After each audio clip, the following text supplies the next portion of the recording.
muntikan ng sumukong puso ko.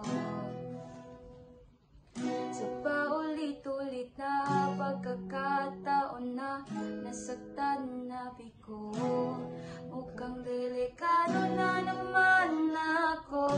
O bakit ba kinikilig na naman ako? Pero ngayon ay parang kakaiba. Nakatingin sa iyong mata, ang mundo ay kalma. Ngayon nandyan ka na, di magmamadali.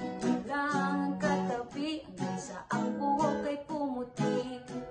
Di na maghahanap ng kung anong sabi sa mga tanong, dahil ikaw ang katiyakan ko. Hindi na ako bibitaw, ngayon ikaw na ang kasaya. Kung meron mong kulay ang aking nagsisilbing tanga, ikaw